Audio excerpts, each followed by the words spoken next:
Hello and welcome to Supposedly Fun. My name is Greg and I'm here today to do a Friday Reads video where I wrap up the week in reading and talk about any exciting bookish things that have gone on this week. And ordinarily, this is where I would tell you that if you want to skip to the Friday Reads portion of the video and just miss the chatty portion at the beginning, there would be a timestamp down below. I don't really have much that I'm going to talk about before we get to the Friday Reads portion of the video, so I'm not going to include a timestamp. The only thing to really mention this week is just to show off a fun shirt that Joel got for me. It says, "Can I pet your dog?" How cute is that? I love it. Can't wait to wear it.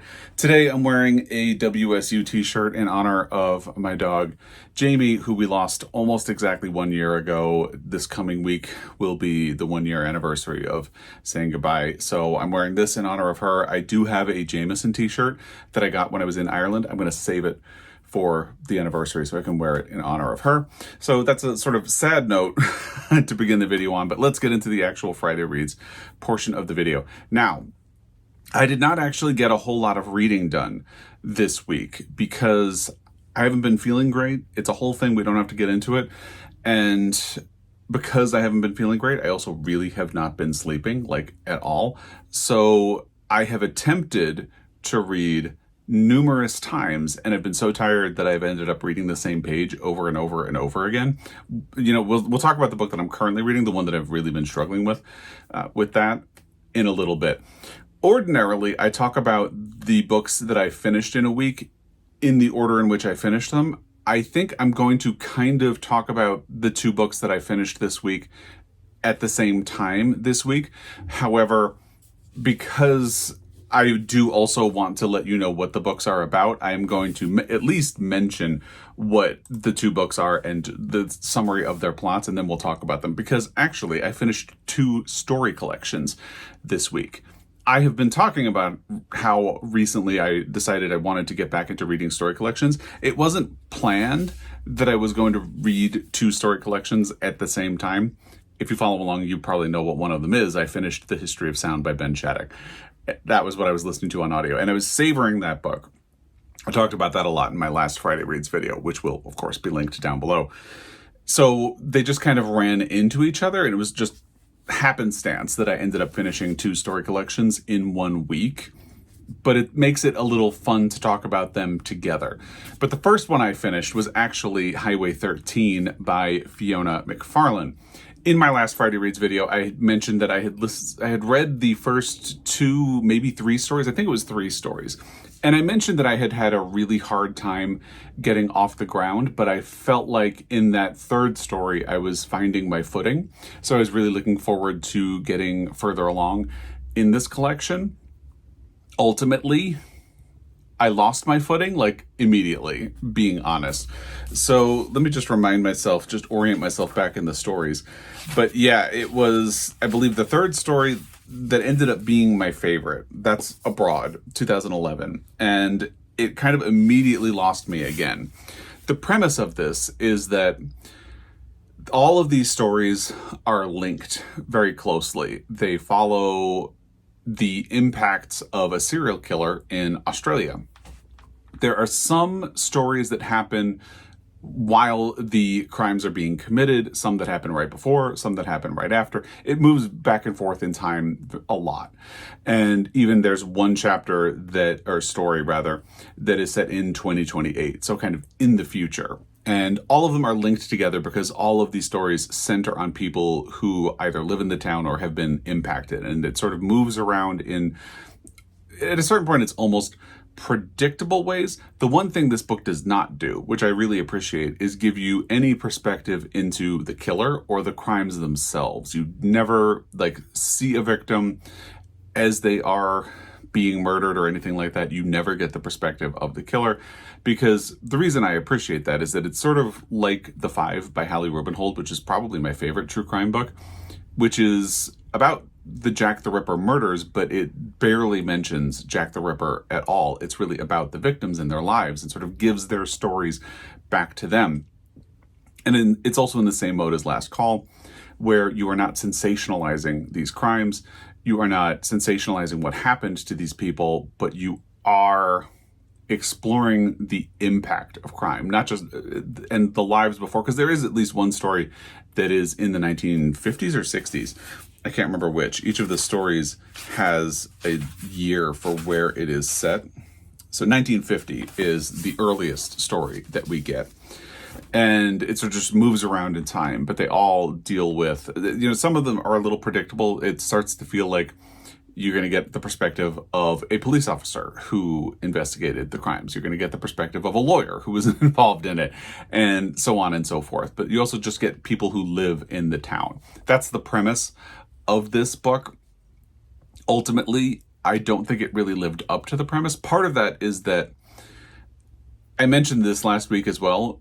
A lot of times the stories will start in one area and then they sort of take a turn into the connection to the crime, and it doesn't always make sense. Like the way the story starts doesn't always make sense with where you end up. And sometimes the ultimate message of the story, it doesn't, there are things that are supposed to illustrate a point. Like the story that I really liked, Abroad, is about a man whose sister was just disappeared during the murders, and he has been living with the after effect of his sister having gone missing and never having been found.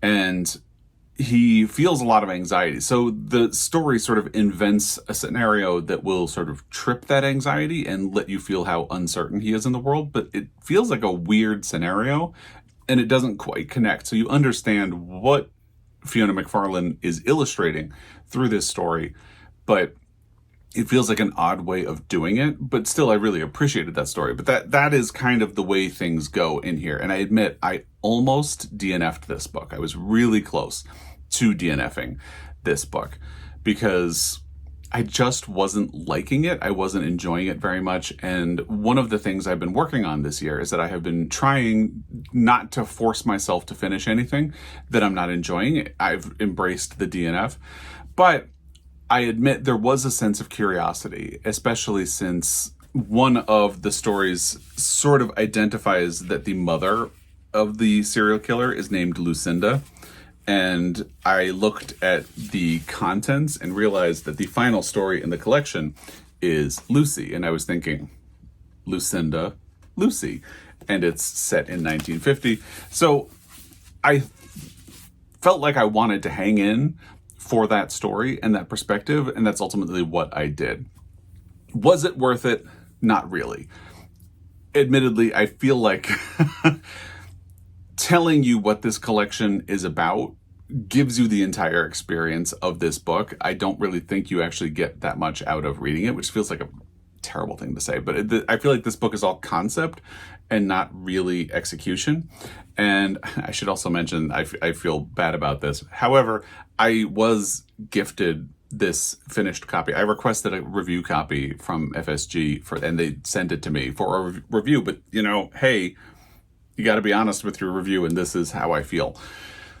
Your mileage might vary. You might like it. I ended up not feeling like it was ultimately worth my time. I could have DNF'd it halfway through, and it would have been fine. Finishing the story collection ultimately didn't really add anything to the experience, and I probably could have used the time a little bit better. Maybe if I had pivoted to the other physical book that I am now currently reading before this week and the exhaustion and everything started settling in, maybe I would have gotten a little further in it. And yeah, it's tough, but that is my honest experience of this book. I was really looking forward to it, and I was just very disappointed with the way it turned out. Nothing really gelled or came together, and I didn't really think there was anything particularly interesting in what this collection had to say.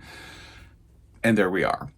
The other collection that I finished was The History of Sound by Ben Shattuck. So let me talk a little bit about, again, what each of these books is about and my overall impression of them, and then I feel like we're going to end up merging them together. So if you follow along, you have been following along in my journey of reading The History of Sound by Ben Shattuck, which I have been listening to on audio, because the audio is actually what kind of hooked me into actually reading the book, because I had seen the book. I even picked it up at Montana Book Company when I was there recently and thought about it because it sounded really interesting, and ultimately did not get it. And then for some reason I saw a promotional video on Instagram where they talked about the audio and the cast of people who read the stories, and it really piqued my interest. So there was very much an appeal through the audio. So that's how I ended up listening to this story collection. And these are also linked collections, but they're linked in a very different way. And that's kind of why I feel like it's really interesting to have these two books in conversation with each other. The linking in Highway 13, I guess we're already merging the discussion of these two books. Here we go. The linking in Highway 13 is very obvious. And it's not that it's not obvious in the history of sound, because you'll have motifs that repeat. As I said last week, in one story, you might have someone who comes to visit the main character and is a painter and ends up gifting a painting. And in the next story, that painting comes back into the story, but like years later. And in one story, you might have a character who is sort of obsessively building an apple orchard and grafting trees together to make new hybrid apple trees. And then in the next story, there's sort of the ruins of an apple orchard on the property of someone where they live. So the linking, it's not that it's not obvious in the history of sound, but how it all thematically comes together is not as obvious in the history of sound as it is in Highway 13. In Highway 13, you understand from the very premise of the book that this is something that is interrogating the after effects and impacts of crime and how they have ripple effects into the future, but also going back and trying to understand where that crime happened and how it could have gotten on its ways. And so this one feels like it's linked in a much more obvious way, even though, as I said, there are things about the linking that really immediately jump out. And usually the linking is very quick. Like the first story links to the last story, but then usually there's sort of like a 1-2 punch where the stories connect to each other, one after the other. So you can pick up on those things as you go. But what all of this linking and is in service of is not entirely obvious until you really get to the end. And I will admit that I was about 50% through the audio the last time we spoke. And the next story was one of the ones narrated by Nick Offerman. It turns out almost everyone narrates two different stories. So Nick Offerman narrates two, Ed Helms narrates two, Paul Mescal only narrates one, and Jenny Slate only narrates one as well. But some people do narrate two. But anyway, so the next one I listened to after we last spoke about this was the first story that was narrated by Nick Offerman. And not that story, but soon after, there was a little bit of a dip in quality, and that leads us to another connection to it, because I think the low point of the collection, The History of Sound, and when I say low point, I was still really interested and invested in the book. I think that's where you get the benefit of having been heavily invested in the book before you get to that point, compared to Highway 13. Both of these collections have a short story that is really the text of a podcast. And it's really interesting because in both books, I really didn't like those stories. I feel like, because I've seen books that have used like text of a podcast before, and it feels like an uncanny valley to me because the dialogue works differently. It's not exactly a play, but it's not like a book where you're having a conversation and there might be a little description mixed in. It's very much just dialogue, back and forth, back and forth. And so you're sort of caught somewhere between the formality of a play and the informality of regular conversation that you might see in a book, but it's still structured as if it's just dialogue. And if you're unfamiliar with the term uncanny valley, basically you have animation, and the idea is that the closer animation tries to get to appearing realistic, the creepier it ends up being. So you have like a regular animated movie, say Sleeping Beauty, the old Disney movie. You can watch it, you can enjoy it, you can like the look of the characters. And then you watch like the Polar Express animated film, which is computer animated and meant to look sort of lifelike, and it just looks weird and off. And I feel like it's the same thing, but with the dialogue of these podcasts, because they're trying to capture the tone of the podcast, and how people communicate in that format. And it just doesn't feel right in both cases. And it was really interesting. In fact, the History of Sound, the chapter that is a podcast, is actually supposed to specifically sound like Radiolab. And the one at Highway 13 is a fictional true crime podcast. And in both cases, I hated those. I didn't hate the one in History of Sound, but I really didn't like the structure of it being like a podcast. I think it's something that could be done well, but I just didn't respond to it because it felt like an approximation of a podcast, and it sort of took me out of the book in a way. And in the case of Highway 13, I think it doesn't help that both of the podcast hosts seemed incredibly annoying. Like, definitely not a podcast I would ever listen to in the real world. But so it was just an interesting connection between both of these books, because not only did I finish two story collections, both of them had a story that was in the form of a podcast. And I would say in both cases, it might be the weakest story in the collection. But anyway, so the History of Sound, like I said, it is sort of less obvious what the book is doing. So it hit that little lull, and that is where the podcast story was. But it really bounced back. And by the last story, I was so invested again. And one thing I always find really interesting, because I love short story collections. I am all about them. I enjoy them. I love them. And I recommend them to people all the time. But a lot of other people do not like short story collections. And one of the things that I tend to hear the most as a complaint is, well, not all of the stories were as strong. So there were some weaker stories, and for that reason, I didn't like this book. And it's always really interesting to me, because you can listen to someone talk about a book, like a full-length novel, and they might have little quibbles. Like they'll say, well, this aspect of the plot didn't really work for me, or I didn't like this character, but overall, I really liked the book. I feel like when it comes to a novel, we are much more willing to look at the overall product. And if there are parts of a book that we don't necessarily like, we are very forgiving of those. And I think it's just a natural thing. I'm not complaining about that. I think it's great. I think that's something we're supposed to do. Like, one of my favorite books in recent years was The Great Believers by Rebecca Makkai. That was I think it was the first year I was on BookTube. I really liked that book. And it's not a perfect book. There is a plot line in that book that I think is much weaker than the other. And yet overall, I really love the book. So I just feel like when we talk about a novel, we are willing to make concessions like that for the overall impact of a novel. And we don't do that for story collections. And part of the reason I find that interesting is that a lot of the time, when you read a story collection, the collection itself says something. Definitely in Highway 13, as I said, it's really obvious what this book is doing. It's all of the stories together tell a story about the impact of crime, especially violent crime. And the stories in the History of Sound kind of do something similar to what North Woods by Daniel Mason does. It's talking about time and history in a place and the overall impact that we have, and how we might have an impact in the future, even if people don't necessarily understand what that impact is, which is quite beautiful.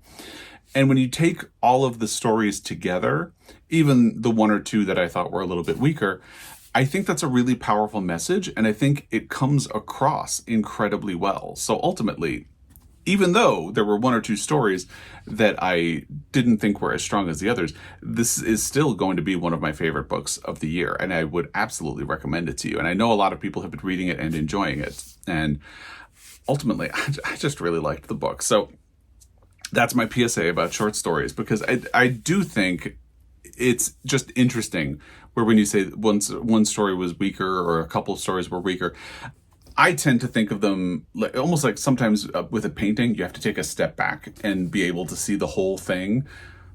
And that's how I think of short story collections a lot of the time, because I think most of the time a short story collection in its entirety is supposed to say something. Like, all of the stories together will get a message to you, the reader. And that's why earlier this year I was talking about Neighbors, that short story collection by, I think her name was Diane Oliver. And she died very young, and those stories were not necessarily intended to go together. So I think when you read the story collection, it can feel disjointed. But I think the reason it feels disjointed is that they were not originally intended to be put together. And sometimes it works, like if you read the stories of John Cheever, which were collections that were put together into one volume, essentially, it kind of works because his stories tended to fit a lot of the same themes over time. But overall, I think when you look at a story collection, you definitely sort of have to take a step back and look at the whole thing. And I don't think Highway 13 necessarily works either way if you look at each story individually and if you take a step back and look at the collection. I love what it wants to say. I just didn't really enjoy the execution of it. But the History of Sound really does work on a story-to-story level, except for, that one podcast story that felt really it's not that it felt disjointed, because it definitely fits in the overall collection. I just didn't like it as much as the others. And then when you take a step back, all of those beautiful little stories have created a beautiful tapestry, and you can enjoy them on both levels. And for that reason, I think I kind of enjoy the History of Sound significantly more. I mean, I think it's obvious. It's not even a contest. It was pretty obvious from the get-go that I was not so into Highway 13. I mean, I barely finished this book, and I admit there are 2 stories in this collection that I pretty well skimmed to get to that final story. And actually, no, I think I did read the podcast one. So that's the third to last story. Fat Suit, I did not like. The Wake, I pretty much skipped as well. Or not skipped, skimmed. And then I got to Lucy, and the payoff for what I was kind of expecting to get wasn't really there. So I even ended up kind of skimming that story. So that's Highway 13. Whereas History of Sound throughout, even in that story that I wasn't quite enjoying, was something to savor and enjoy and think about and spend time with. And I really enjoyed doing that. It's a beautiful, beautiful story collection. And the initial story is about 2 men who have a relationship together and go around over a summer recording people singing folk songs. And like I said, the last story in the collection links back to it in a really beautiful way. And it doesn't always provide easy answers or solutions. Like one story might have something a little bit mysterious in it, and then the next story might give you an answer. Sometimes it does. Sometimes it's a little bit vague. And there's some beauty in that. I really loved the intelligent way Ben Shattuck navigated all of the different stories, all of the different elements, and I loved this collection. And I know that a lot of other people have loved it as well, because I've been having some great conversations with people about the History of Sound recently, and I hope that more people will read it. Highway 13, if you're really feeling interested in it, sure, give it a try. I can't give it my recommendation, but your mileage may vary. Everybody has different taste in books. You might get more out of this collection than I did. I think because I went into it already sort of on the book's side, I was never really going to get anything out of it. I just would have appreciated more poignant stories, and it's not really what I got in the actual execution of the book. So those are the 2 books that I actually managed to finish. Once I finished Highway 13, I picked up This Is Happiness by Niall Williams. This is actually something I had considered reading. I sort of compared them and started reading the first few pages, and I was naturally gravitating toward This Is Happiness, but because Highway 13 was about to be released in bookstores, I decided to go with it. Wasn't worth it in the end. Should have just done This Is Happiness and gone with my instinct. So the thing is, I am only 15 pages into this book, and I think I started it on Monday, so I've not made any progress. But like I said, just haven't really been feeling great this week and have not been sleeping. So usually at the end of the day, and it's funny how this thing happens, you will be exhausted all day, and then in the evening, you might try to sit down and read a book, and you can't focus on the book, and then the second you go to bed, you're awake. What's up with that? It's annoying, is what it is. So this is an Irish author and an Irish story, and I've been really enjoying those this year. If you don't remember, Joel and I went to Ireland and Scotland earlier this year, and this was something I considered reading before we went and didn't manage to fit it in, so I wanted to catch up to it now, especially since there is a book coming out from Niall Williams that is not really a sequel, but is set in the same town as This Is Happiness, and sort of is linked in that way. And in anticipation of that book, I wanted to read This Is Happiness. But again, I'm only 15 pages in. It's a beautiful 15 pages. I've really enjoyed the opening of this book.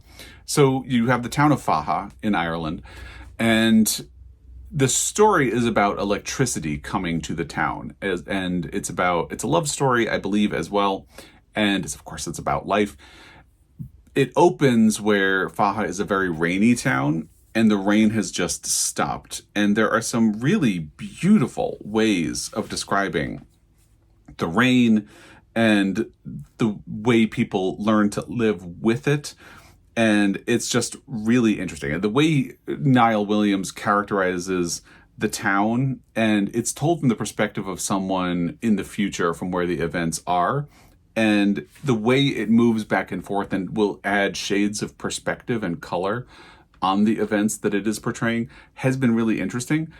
But again, I'm only 15 pages in, so there's a lot of time for everything to go south. But I'm feeling like I'm going to love this book. I just need to get into it. And hopefully this weekend, I'll be a little more rested, feeling a little bit better, and can really dive into this book. I admit, I have sort of been thinking, since I'm only 15 pages in, I have thought about temporarily putting this to the side because I did get 2 library books this week. And because they're library books, I have thought about whether or not I should prioritize them first. The problem is I have a lot of books on hold at the library, and I feel like a lot of them are about to become available at the same time. So I'm sort of about to have a library apocalypse, and I'm trying to figure out if I want to pressure myself to get ahead of that by reading these books first, or if I want to I'm a mood reader. It's hard to fight that. So if I want to read what I want to read, and we'll see how that goes. I think I'm going to stick with This Is Happiness first, but before we talk about what I've been doing on audio, let me tell you the books I got from the library because I find them really exciting. The Friday Afternoon Club by Griffin Dunne. This is a memoir. Griffin Dunne is an actor. He's sort of one of those actors. You probably know him from something. The question is what you know him from. I know him from An American Werewolf in London. This is the current photo of him. Let me try to hold it so it won't reflect. But if you know An American Werewolf in London, he's the friend who gets murdered by the werewolf in the beginning and comes back as a ghost throughout the movie. And if you don't know An American Werewolf in London, that sounds weird and bleak and brutal, and it is. But anyway, so I've known him from that movie. And until recently, I think until this book came out, or they announced this book and I first heard about it, I never realized he is Dominic Dunne's son. And if you don't know who Dominic Dunne is, he was a journalist and he covered his own daughter's murder trial. I knew that about him. And then he also gained a lot of fame for covering the O.J. Simpson trial. But he had a daughter named Dominique Dunne, who was also an actress like Griffin. She was the older daughter in Poltergeist, I believe. And she was murdered at a young age. I think she was 21 when she was murdered. So I knew Dominic Dunne. I knew Dominique Dunne. I did not realize that Griffin Dunne was Dominic Dunne's son and Dominique Dunne's brother. So that's part of his family. And then Dominic Dunne's brother is John Gregory Dunne, the husband of Joan Didion.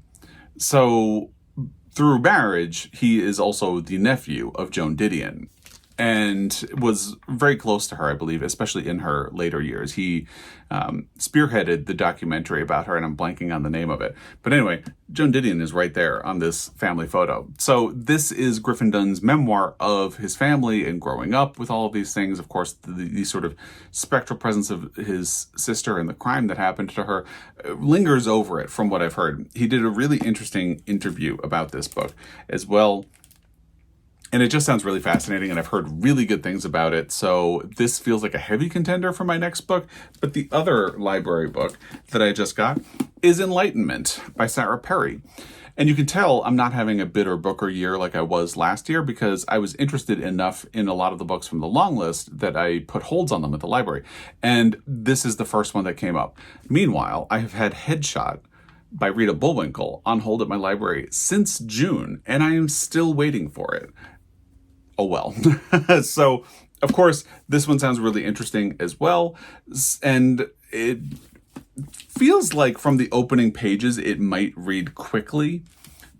So I think I'm going to stick with This Is Happiness, but I have two really heavy contenders here as well for either my next book or, if my reading starts to drag out a little bit, like if I don't immediately dive back into a lot of reading this weekend, I might think about getting one of these out of the way just so I can return it to the library. But I don't even know which one I would choose because they both sound really fascinating. And if you want more about Enlightenment, I will link my reaction to the Booker long list down below.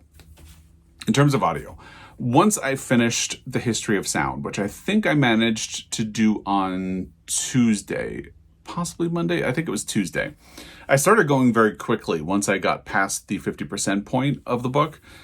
I think I just built an enthusiasm and kind of wanted to be done, so I went quickly. Anyway, I started Somewhere Beyond the Sea by T.J. Klune, which is the sequel to The House in the Cerulean Sea, which is a wonderful book. If you have not read it, I absolutely love The House in the Cerulean Sea. I have early access to the audio of Somewhere Beyond the Sea, and Joel and I kind of waffled back and forth. He was going to be going on a road trip this week, so we decided he needed something to listen to in the car, so he actually listened to it first. He's finished, and he really liked it, so I would like to do it. However, so I think I finished The History of Sound on Tuesday, and it's Friday as I'm filming this. And I have only listened to the first chapter, which is really a prologue. So I haven't even gotten into the book. That's just the way my week has gone. I'm going to stick with it.